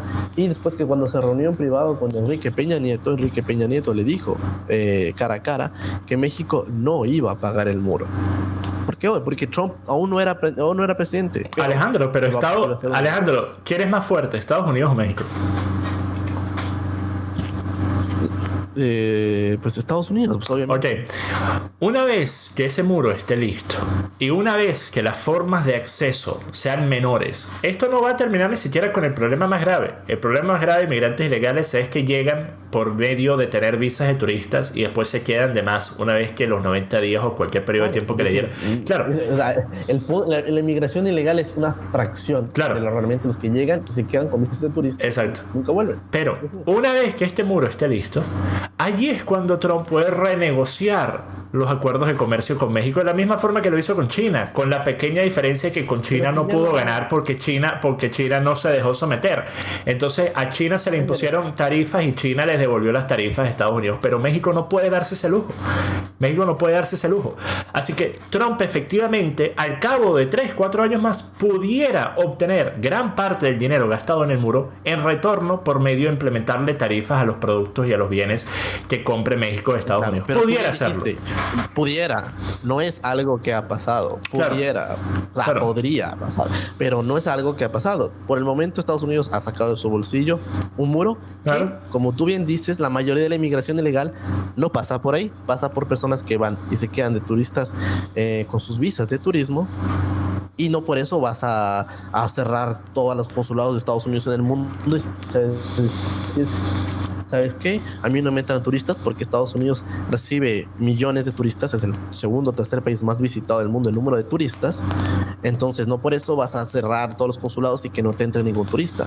Y de hecho la inmigración ilegal justamente es una de las maneras, pero pues el muro que podría ayudar en algo realmente no va a atajar completamente la inmigración. Claro, pero tú sabes que según reportes que se han hecho en The Economist el año pasado, el muro se puede pagar por sí mismo en al plazo de unos 5 a 6 años, de acuerdo a la cantidad de inmigrantes ilegales que entran por la vía terrestre y acorde al costo que estos inmigrantes terminan teniendo para los Estados Unidos anualmente. Así que de una u otra forma me parece que el tema del muro está más que justificado el que se haya creado. Ahora, una vez más, esto me parece que se basa en formas de interpretar lo que una persona es comparándolo con lo que dice, y a mi parecer eso es un error tremendo. La única forma en la que se puede interpretar lo que una persona va a hacer es con lo que ha hecho. Y cuando yo veo a Trump, yo veo una persona que por mucho que él haya hablado y criticado y dicho que los medios son el enemigo del pueblo, él no ha hecho absolutamente nada que lo pueda tildar de dictatorial, de autoritario, de totalitario, absolutamente nada.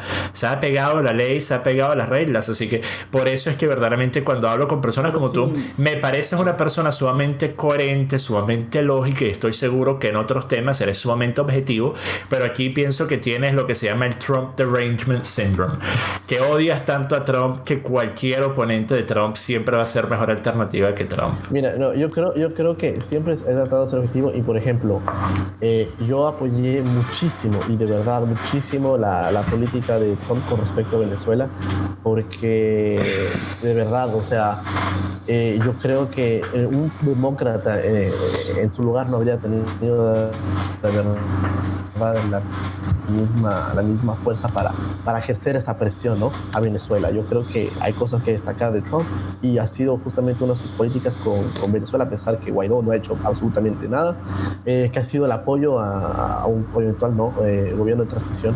Pero, por ejemplo, en cuestión de que Trump dice que es autoritario, ciertamente él tiene una personalidad autoritaria, yo creo, puede que para muchos no, porque de cierta manera él ha sido un vencedor casi toda su vida, es decir, ha sido un empresario, ha tenido éxito, multimillonario, y la primera vez que se lanzó a la presidencia, ¡boom!, ganó. Entonces siempre ha tenido más o menos todo lo que ha querido, y a pesar que ha tenido bancarrotas y de alguna manera pues ha salido adelante. Pero si tú te miras más o menos con quién Trump simpatiza en el plano internacional, solo hay que ver eso. O sea, justo cuando fue Angela Merkel, cuando Trump ganó la presidencia, se negó a darle la mano a la que es la líder, la canciller de la economía más grande de Europa, que es Alemania. De cierta manera, por ejemplo, también con el dictador norcoreano, a pesar que obviamente se reunieron, y fue histórico de que al menos lograron como tensar una tensión importante en la península.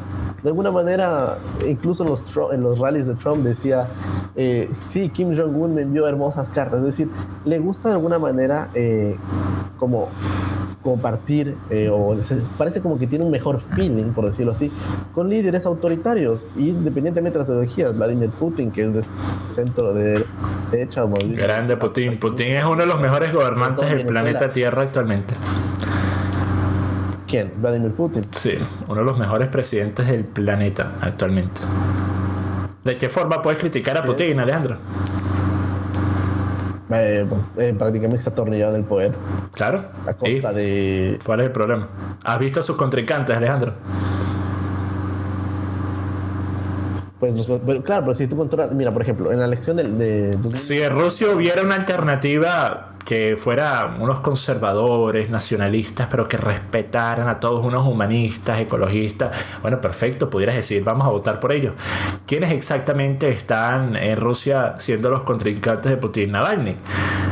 ¿Tú querrías que Rusia estuviera en manos de Navalny? Realmente Navalny no llega ni siquiera al 15% de intención. Ah, bueno, pero exactamente, ¿quiénes son los oponentes de Putin?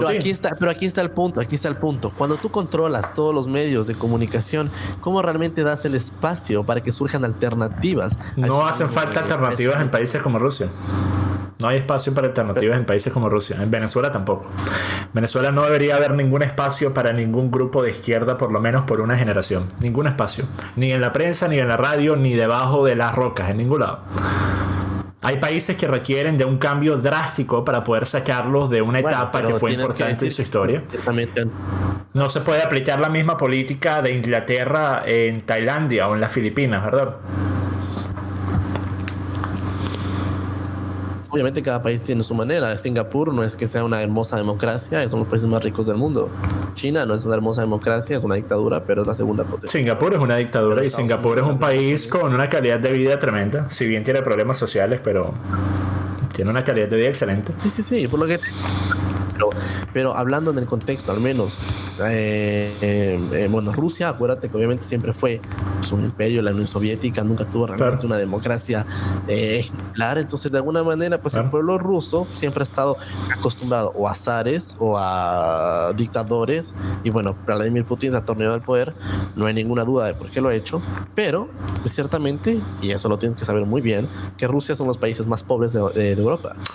Mira, vamos a ver Sí, pero ignorar el aumento económico justo antes de las tensiones que ocurrieron a partir del 2014 bajo el mandato de Putin es, a mi parecer, ignorar una de las labores más importantes que ejecutó Putin. Pero no es solo eso. Putin está comandando un país que no es solo un país. Putin está comandando un continente y está comandando un lugar en el que, y lo digo por el tamaño de Rusia, y lo digo porque en Rusia hay una separación de intereses tremenda. Hay regiones enteras de Rusia que están dominadas por estas mafias de la oligarquía que siguen estando presentes desde etapas de la Unión Soviética, y a este tipo de grupos las únicas personas que los han logrado mantener en su lugar y evitar que sigan con su corrupción desatada, que no termina teniendo ningún efecto positivo para Rusia, porque una cosa es que un gobernante sea corrupto pero que también esté ayudando a su país, otra cosa es que un gobernante sea corrupto y no le interese lo más mínimo lo que ocurre en su país.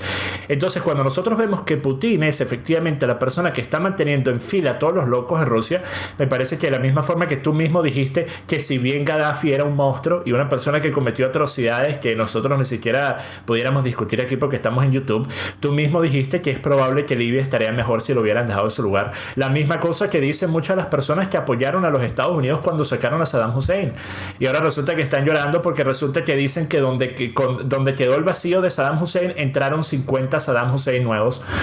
Ese es el problema, Alejandro. Hay que tomar en cuenta el escenario político del que estamos hablando. No puedes asumir que un modelo democrático va a funcionar en cada rincón del planeta. Hacen falta ciertos gobiernos fuertes, estrictos, autoritarios y hasta dictatoriales para poder defender la soberanía y el interés de la nación en ciertos lugares. Me parece que Rusia es uno de esos lugares. Filipinas es uno de esos lugares. ¿Qué te parece que sea Duterte? Duterte es una persona que ha matado docenas de miles de personas en los últimos años y tiene aprobación, favorabilidad de más de 80%. ¿Por qué? Pues porque resulta que el crimen ha bajado por más de 50%. Resulta que un lugar que antes estaba controlado por grupos narcotraficantes ahora es un lugar en donde se está empezando a tener cierto nivel de seguridad y una mejor calidad de vida. Eso tú pudieras decir que es terrible. Lo ha condenado la ONU, lo han condenado los gobiernos de Inglaterra, de Alemania, de Francia, de Holanda. Y resulta que si su población lo acepta y la población dice que eso es lo que hace falta, ¿quién eres tú para decir lo contrario, Alejandro? Ciertamente, yo no soy nadie ni soy ruso para decir, ¿saben qué? Vladimir Putin es lo peor, si los rusos lo han votado, pues lo seguirán votando. Pero ciertamente, por ejemplo, la última elección del 2018, Vladimir Putin arrasó, ¿no? Pero, por ejemplo, ¿por qué Vladimir Putin tendría entonces miedo de no permitir a Navalny para participar en las elecciones? Es decir, claro. Es que obviamente hay inscripción. Es que una de las bases fundamentales del Príncipe de Maquiavelo es quien mata a Bruto y deja a los hijos de Bruto, poco tiempo estará en el poder. Lo cual básicamente significa que si tú dejas que las personas que actualmente están en pañales desde el punto de vista de tener apoyo masivo en el país, como tú dijiste, Navalny es uno, si tú dejas que ellos sigan estando libres y posibles de poder hacer todo lo que ellos quieran, pues es probable que en un momento eso termine siendo un problema que ya no puedas controlar. Ahora miren, yo no estoy a favor de que se le dé tecitos especiales a nadie en Rusia. Yo no me bebería un té que me dé Putin, ¿ok? Si Putin me invita a un Nestí, yo no me lo bebo. No te escuché. No, te dije que si Putin me invita a un tecito al mediodía, yo no me lo tomo. Yo digo, muchas gracias, Putin, pues no tengo sed. Pero mira, distintos países requieren de distintas formas de ejercer su poder. Y bueno, al final del día, miren, yo hablo mucho del tema de Estados Unidos porque es un tema que me compete directamente y a ti también, si vives en Francia. Y bueno, a cualquier persona que vive en cualquier país de la región, del occidente inclusive, diría del mundo, pero hay ciertas partes que no son tan afectadas por esto, especialmente países asiáticos. pero nosotros ya hemos visto que el auge de los movimientos identitarios en Estados Unidos le ha dado una nueva vida, un respiro tremendo, un aliento, un empuje tremendo a esos mismos movimientos en países como Colombia, como Chile, como Argentina. ¿Y qué crees que va a pasar si Biden llega al poder? Esos movimientos van a decir, bueno, ven, hasta el país más fuerte, el país potencia del mundo ahora tiene un gobernante que tiene las mismas posturas que nosotros estamos apoyando. Entonces ahora vamos a utilizar eso como una plataforma para lanzarnos a nivel nacional en las respectivas naciones en las que nosotros estamos. De la misma forma que cuando llegó Trump al poder, ¿qué empezó a pasar después en los meses subsecuentes? Empezaron a llegar al poder otros partidos nacionalistas. Vimos el auge de Vox en España, vimos el movimiento Cinque Stelle y el movimiento Partido República de Salvini en Italia, vimos inclusive a Geert Wilders en Holanda ganar popularidad. Todo eso empujado porque Estados Unidos crea precedentes. Lo que ocurre en Estados Unidos termina influenciando enormemente al resto de la región. Trump, no, ni siquiera fue Trump había ganado. Se produjo el Brexit en el año 2016. El Brexit en el año 16 en junio. Sí. Y en noviembre ganó Trump la presidencia. Y en mayo del año 2017, en febrero, Marine Le Pen y Emmanuel Macron llegaron a segunda vuelta, ¿no? Claro. Y bueno, Marine Le Pen fue derrotada pero bueno, hay que decir que 1 de cada 3 franceses votó por Marine Le Pen, que no es que sea algo insignificante. Pues cuando llegó justamente el otro Le Pen contra Chirac, arrasó. Chirac arrasó justamente con casi el 80% de los votos. Pero bueno, en todo caso, obviamente lo que pasa en Estados Unidos y en otros países, incluso en el Reino Unido, crea un precedente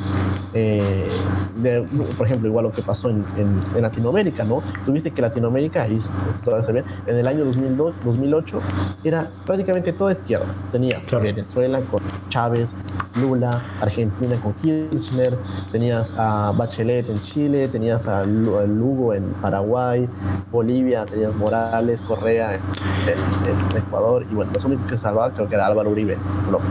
Y poco a poco, justamente con la elección de Trump y otras cosas que... No, porque murió Chávez. La muerte de Chávez y el encarcelamiento de Lula fueron los dos... Claro.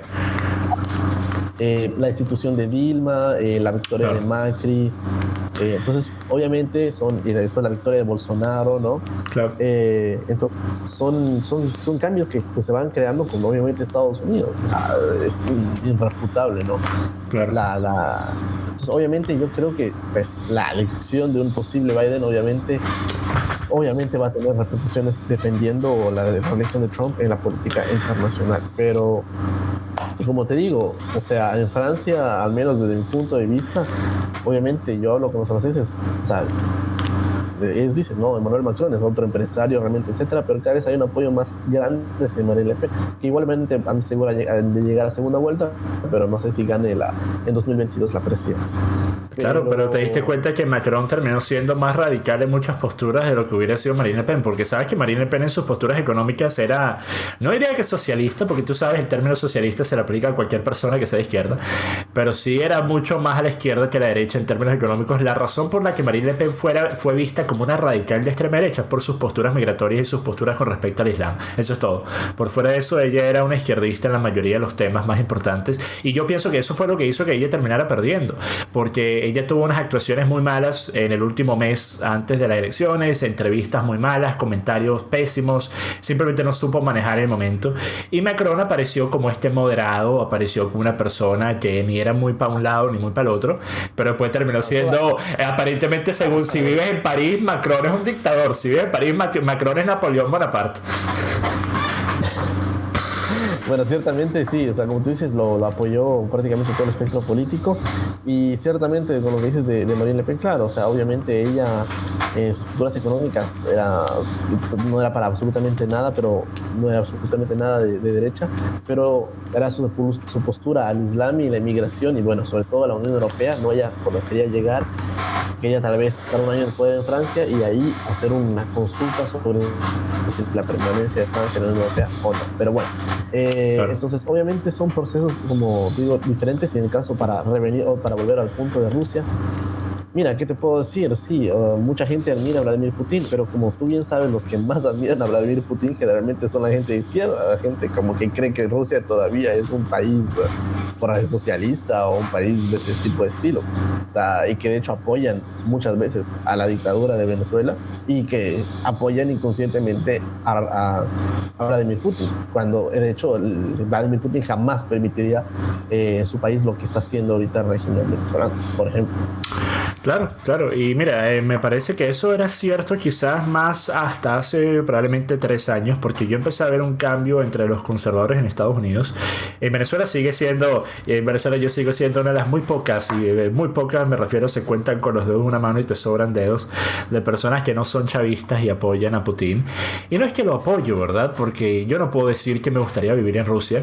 Me gustaría vivir en Rusia por temas sociales y por ciertos temas culturales que se han perdido, que tienen que ver con el conservadorismo en Inglaterra, pero no me gustaría vivir en Rusia desde el punto de vista de ser una persona que quiera, por ejemplo, tener trabajo, tener una buena calidad de vida, oportunidades. Eso es innegable, no puedo decir lo contrario. Por eso es que yo critico mucho el gobierno acá en Inglaterra. Si bien el gobierno actual supuestamente es de derecha, no sé cómo, pero supuestamente lo es, pues yo critico mucho las posturas del gobierno acá, porque sí, vivo aquí. Sin embargo, como estoy seguro tú probablemente también dirías con respecto a Francia, es el mejor país donde puedo estar actualmente. Es un país que me ha dado una tremenda cantidad de oportunidades, una muy buena calidad de vida, una muy buena seguridad, así que puedo quejarme, pero al mismo tiempo soy realista y soy objetivo en las condiciones de otros países. A mí me encanta Italia, por ejemplo. Me encanta Italia, me siento muy conectado a Italia por el trasfondo de mi familia de parte paterna.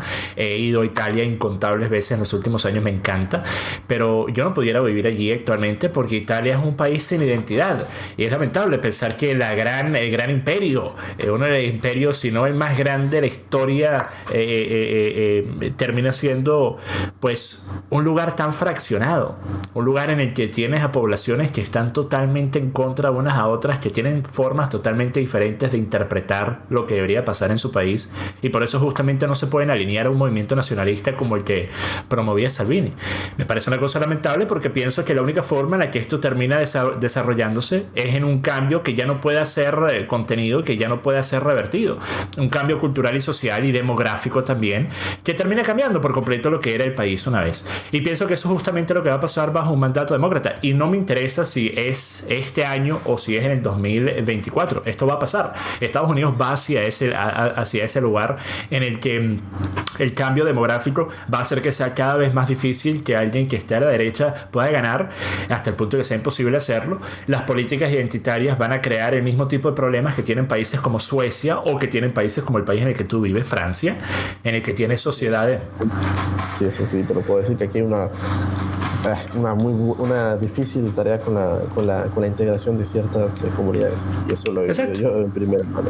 Bueno, exacto, y bueno, yo te digo, yo fui a París, no sé si sabrás esto, probablemente no, pero en el 2016 yo fui a París, y cuando volví hice una publicación en mi página de Facebook en el que tenía una foto mía frente a la Champs-Élysées y tenía una camiseta con el rostro de Trump, y dije, la razón por la que apoyo a Trump es justamente la razón por la que no me gustaría vivir en París actualmente.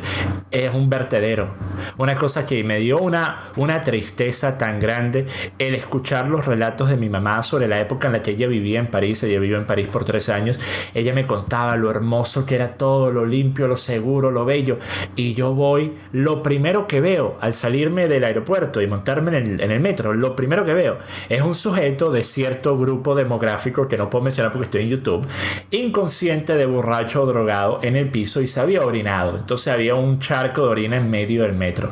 Después salgo y empiezo a ver graffiti en absolutamente todos los monumentos: muerte a París, muerte a Francia, todo tipo de basura en todas partes. O sea, es una cosa deprimente, y cualquier persona que vea cosas como estas de primera mano, sabiendo la grandeza de estos lugares que alguna vez tuvieron, no puede querer algo parecido a esto para un país que, si bien tiene muchísimos problemas, todavía tiene muchas cosas que está defendiendo, no solo para su país, sino para el resto de la región, que es justamente un movimiento en contra de esta ideología que ha permeado tanto en las sociedades. Y por eso es que pienso que la elección de un demócrata va a ser una cosa que estoy seguro, Alejandro, dentro de un par de años, si ocurre este año, o dentro de un par de años para el 2026, vamos a tener otra discusión, estoy seguro de ello, y vas a tener algunas posturas diferentes con respecto a lo que dijiste. Podemos hacer esa apuesta y queda pendiente esa discusión. Sí, claro.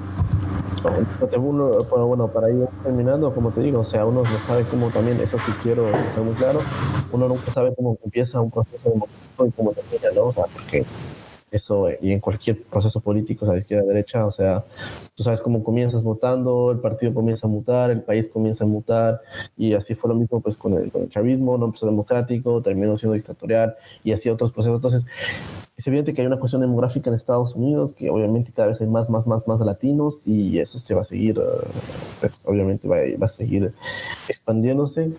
Pero bueno, por el momento, pues nada, veamos qué pasa, pero por el momento, como te digo, personalmente, yo sé que apoyas a Trump, que apoyas la reelección, respecto a eso, pero yo, a pesar de todas las características que no me gustan de Joe Biden, considero que por el momento él no tampoco es el candidato perfecto, en ningún momento he dicho eso. Pero bueno, considero que es una opción transitoria para sacar tal vez un poco el populismo de Estados Unidos ahora. Y espero, de verdad espero, honestamente, que en el 2024 llegue un candidato conservador, pero no sé, como mucho más correcto, tal vez. El hijo de Trump. Donald Jr. para el 2024 y después Ivanka. Bueno, Ivanka me parece un personaje nefasto. Podría votar por el hijo. Pero Trump hay algo que no dice, pero bueno. Bueno, mira, muchísimas gracias. Hora y media de conversación sumamente interesante. Pudiéramos estar aquí 3 horas más hablando de todo tipo de temas y espero que esta no sea la última conversación. Podemos tener otra charla en el futuro hablando sobre otros temas que involucran cosas como la Unión Europea, ese tipo de cosas de escenarios políticos europeos. Obviamente, ya va, no se escuchó. ¿Qué dijiste? Te iba a decir sobre la Unión Europea que tú ya no vives en la Unión Europea, te iba a decir, los dos vivimos en la Unión Europea. Sí, claro. Sí, por eso sería interesante porque estamos viendo en Francia también un movimiento en contra de la Unión Europea que está creciendo de acuerdo al paso del tiempo.